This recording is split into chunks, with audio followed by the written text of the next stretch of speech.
ಕಾಂಗ್ರೆಸ್ ಬಿಡುಗಡೆ ಮಾಡಿದ guarantee card ಅಂಶಗಳನ್ನು ಕಾಂಗ್ರೆಸ್ ಸರ್ಕಾರ ಬಂದ 15 ದಿನಗಳಲ್ಲಿ ಜಾರಿಗೊಳಿಸುತ್ತೇವೆ. ಕಾರ್ಕಳದಲ್ಲಿ ಕೈಗಾರಿಕಾ ವಲಯ ಸ್ಥಾಪಿಸಿ 10,000 ಜನರಿಗೆ ಉದ್ಯೋಗ ನೀಡುತ್ತೇವೆ.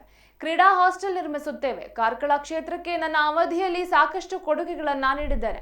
ಕಾರ್ಕಳದ ಬಗ್ಗೆ ನನ್ನ ಕನಸು ಇನ್ನೂ ಮುಗಿದಿಲ್ಲ ಎಂದು ಮಾಜಿ ಮುಖ್ಯಮಂತ್ರಿ ಎಂ ವೀರಪ್ಪ ಮೊಯ್ಲಿ ಹೇಳಿದರು. ಕಾರ್ಕಳದ ಕಾಂಗ್ರೆಸ್ ಅಭ್ಯರ್ಥಿ ಉದಯ್ ಕುಮಾರ್ ಶೆಟ್ಟಿ ಮುನಿಯಾಲು ಚುನಾವಣಾ ಪ್ರಚಾರ ಕಾರ್ಯದಲ್ಲಿ ಪತ್ರಿಕಾಗೋಷ್ಠಿ ನಡೆಸಿದ ಅವರು, ಸರ್ಕಾರಕ್ಕೆ ಪರಶುರಾಮ ಕಾರ್ಕಳ ಉತ್ಸವ ಮಾತ್ರ ಮಾಡಲು ಗೊತ್ತಿರೋದು. ಉತ್ಸವದ ಪರಿಕಲ್ಪನೆ ಮಾಡಿದ್ದೆ ನಾನು. ಪರಶುರಾಮನಿಗೂ ಕಾರ್ಕಳಕ್ಕೂ ಏನು ಸಂಬಂಧ ಇದೆ?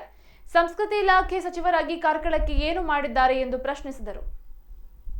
ಯಾರು ಶೋಷಣೆ ಕೂಡ ಮಾಡಲಿಲ್ಲ.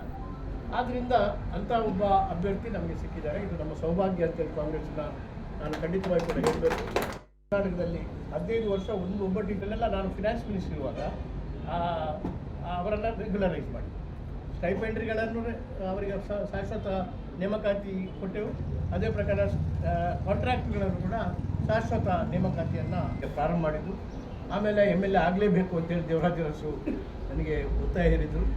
ಆಮೇಲೆ ಒಮ್ಮೆ MLA ಆದಮೇಲೆ ಮತ್ತೆ ಬಿಡೋದೇ ಇಲ್ಲ, ಬರ್ತಾವೆ MLA ಆಗಬೇಕು.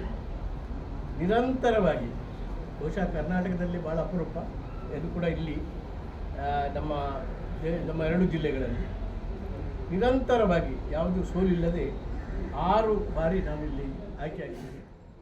ಮತ್ತು ನಾನು ಪಾರ್ಲಿಮೆಂಟ್